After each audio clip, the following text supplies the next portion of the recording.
Hello everyone. तो इस video में हम लोग देखेंगे क्लास 8 साइंस की बुक का जो है चैप्टर 2 माइक्रो ऑर्गेनिजम्स फ्रेंड 4 का लास्ट पार्ट। इसमें हम मतलब पिछले जो 2 पार्ट है उसमें हम काफ़ी कुछ कवर कर चुके हैं।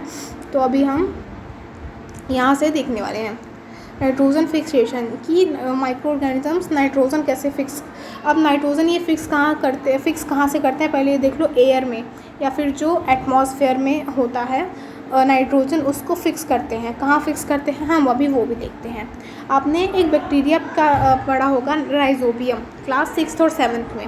ये नाइट्रोजन को फिक्स कर देता है लेग्यूमिनस प्लांट्स जैसे बीन्स पीस, ठीक है, या दालें वगैरह, ठीक है, इनकी रूट्स के अंदर क्या करता है कि नाइट्रोजन को फिक्स कर देता है। हमें ये याद रखना है कि नाइट्रोजन क्या जड़ों में रहता है, लेग्यूमिनस प्लांट्स की रूट नोड्यूल्स के अंदर रहता है। रूट नोड्यूल्स होते हैं,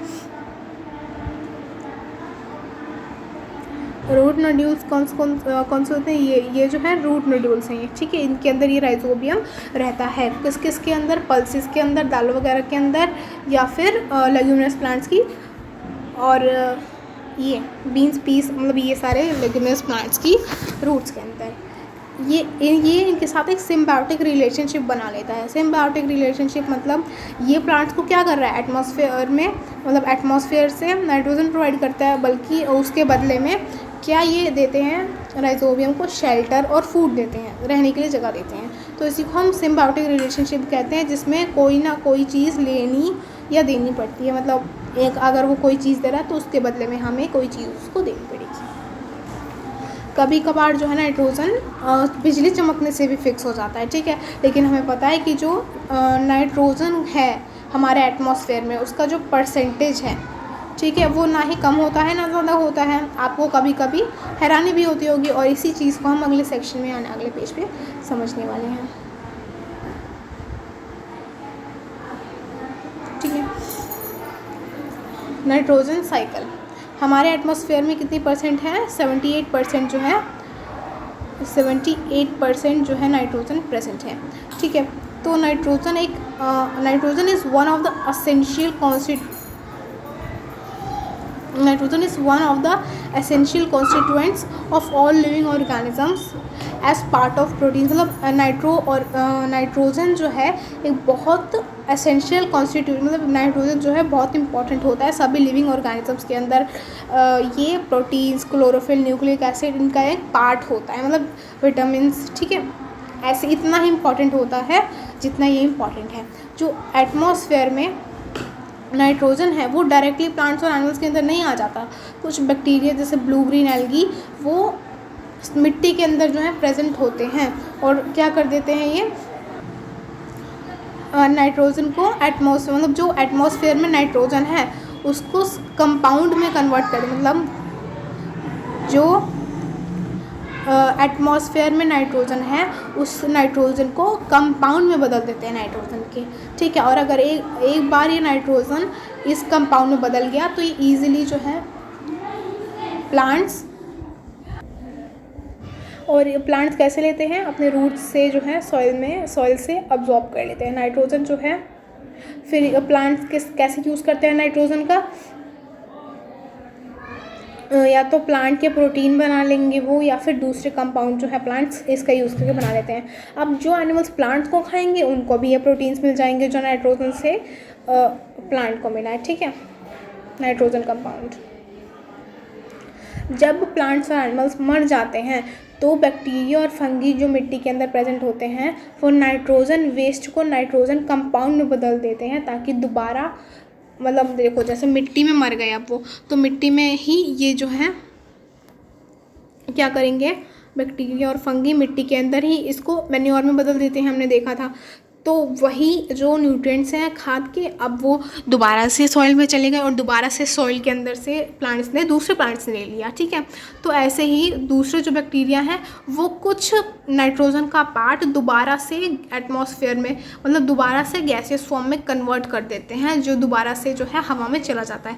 और इसलिए नाइट्रोजन का जो है अमाउंट ना ही एटमॉस्फेयर में, एयर में बढ़ता है ना ही घटता है। अब वही नाइट्रोजन बार बार यूज़ हो रहा है, जो मर गए उसको भी खाद में बदल दिया जा रहा है, तो कैसे, मतलब फिर तो चांस नहीं है ना। कि घटे या बढ़े। तो अब ये चार्ट देख लेते हैं नाइट्रोजनस साइकिल। अब जो एटमॉस्फेयर में नाइट्रोजन है, या तो वो बिजली चमकने से फिक्स हो गया, या नाइट्रोजन जो है बैक्टीरिया फिक्स कर देंगे एटमॉस्फेयर से, ठीक है।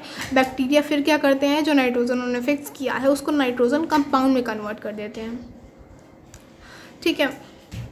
हाँ, फिर कंपाउंड जो है नाइट्रोजन के, वो कंपाउंड जो नाइट्रोजन सल्फर वो मिट्टी में चले जाते हैं, ठीक है, मिट्टी के अंदर। और फिर यही मिट्टी से क्या करते हैं, प्लांट्स ले लेते हैं उनसे, ठीक है। फिर एनिमल्स प्लांट्स को खाते हैं, ठीक है। और जो अब ये मर जाते हैं, जो नाइट्रोजन वेस्ट है या फिर उनकी डेथ से या फिर उनके वेस्ट से वो दोबारा से नाइट्रोजन कंपाउंड में कन्वर्ट हो जाता है और ये साइकिल चलता रहता है।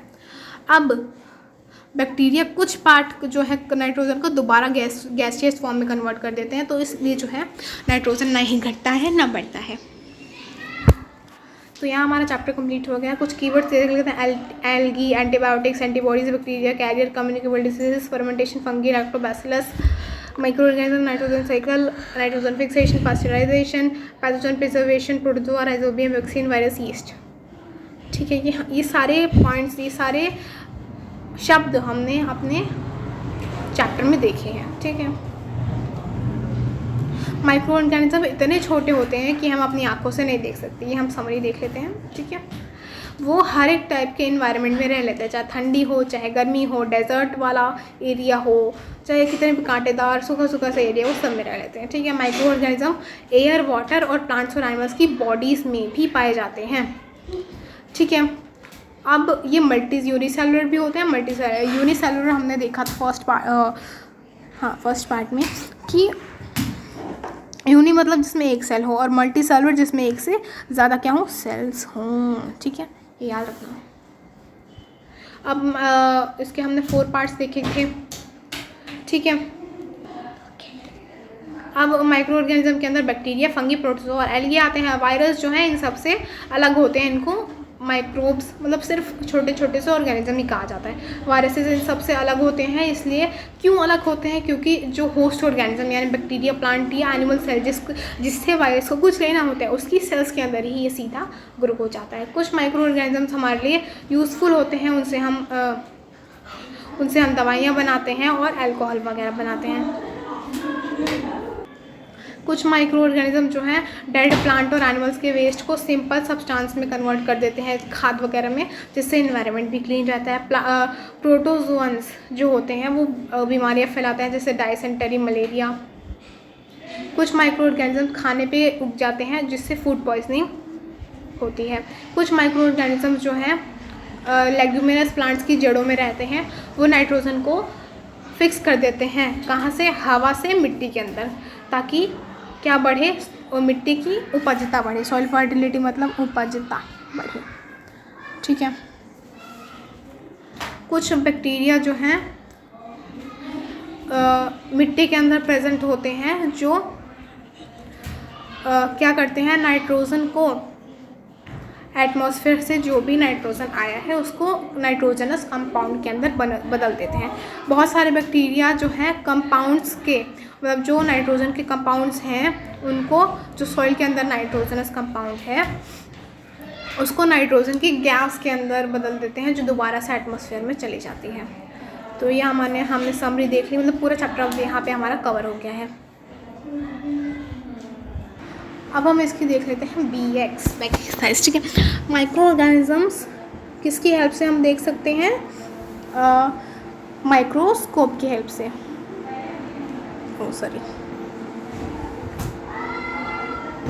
माइक्रोस्कोप की हेल्प से हम इसको देख सकते हैं, ठीक है। कुछ ब्लू ग्रीन एल्गी किसको फिक्स कर देते हैं, नाइट्रोजन को,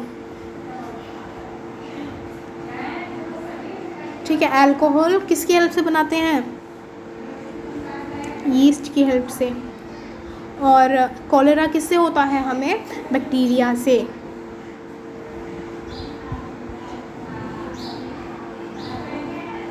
ठीक है, अब टिक द करेक्ट। यीस्ट किसकी प्रोडक्शन में हेल्प करता है, अल्कोहल की। कौन सा इनमें से एंटीबायोटिक है, स्ट्रेप्टोमाइसिन हमने पढ़े थे ना एग्जाम्पल्स। अब मलेरिया कौन फैलाता है? Female Anopheles mosquito. सबसे कॉमन कैरियर कौन है? हाउस फ्लाई है। ठीक है, तो ब्रेड और इडली क्यों उग जाते हैं? क्योंकि ग्रोथ यीस्ट के सेल जो है बढ़ने लग जाते हैं, ज़्यादा होने लग जाते हैं ना। तो प्रोसेस ऑफ मतलब जिससे शुगर से अल्कोहल बनती है उसको प्रोसेस को क्या कहते हैं? फर्मेंटेशन कहते हैं। फर्मेंटेशन, ठीक है। अब हमें मैच करना है। बैक्टीरिया से क्या होता है? कॉलेरा होता है। हमने ऊपर देखा ना, कहाँ है? हाँ, ये रहा, एक सेकेंड। राइजोबियम क्या करेगा? नाइट्रोजन को फिक्स करेगा। लैक्टोबैसिलस जो है कर्ड की सेटिंग में हेल्प करेगा, दही की। अब यीस्ट जो है ब्रेड की बेकिंग में हेल्प करेगा। प्रोटोजोआ से क्या होता है? मलेरिया होता है। वायरस जो है, वायरस को हेल्प करते हैं एंटीबॉडीज़ बनाने के लिए। ठीक है, ये करेक्ट कर दो आप। ठीक है, अब क्वेश्चन आंसर्स देख लेते हैं। क्या माइक्रो ऑर्गेनिजम्स हम अपनी आंखों से देख सकते हैं? अगर नहीं तो क्यों नहीं देख सकते? अब कितने वो 4 मेजर ग्रुप्स बताने हैं आपको माइक्रो ऑर्गेनिजम्स के। इसमें आपको ऐसे नाइट्रोजन का नाम बताना है जो एटमॉस्फेयर के नाइट्रोजन को सॉइल में बदल देते हैं। 10 लाइन लिखनी है आपको जिससे मतलब जो फ़ायदेमंद माइक्रो ऑर्गेनिजम्स होते हैं और हमारी लाइफ में वो कैसे फ़ायदे करते हैं। ठीक है, एक शॉर्ट पैराग्राफ लिखना है आपको हार्मफुल इफ़ेक्ट के बारे में, मतलब जो हमारे फ्रेंड नहीं होते उनके ऊपर हमारे माइक्रो ऑर्गेनिजम्स के। एंटीबायोटिक्स क्या होते हैं और उनको लेते वक्त हमें क्या प्रिकॉशंस लेने चाहिए। हमने प्रिकॉशंस पढ़े थे, है ना, इस बॉक्स में पढ़े थे ना प्रिकॉशंस। तो ये चैप्टर हमारा कंप्लीट हो गया है। अगर फर्स्ट, ये थर्ड पार्ट है, फर्स्ट, सेकंड, थर्ड, इन तीनों पार्ट्स में से अगर आपको किसी भी पार्ट में कोई भी दिक्कत है then feel free to ask in comment section. Till then मिलते हैं अपने नेक्स्ट वीडियो में नेक्स्ट चैप्टर के साथ। तब तक के लिए stay connected, keep learning. Thank you very much.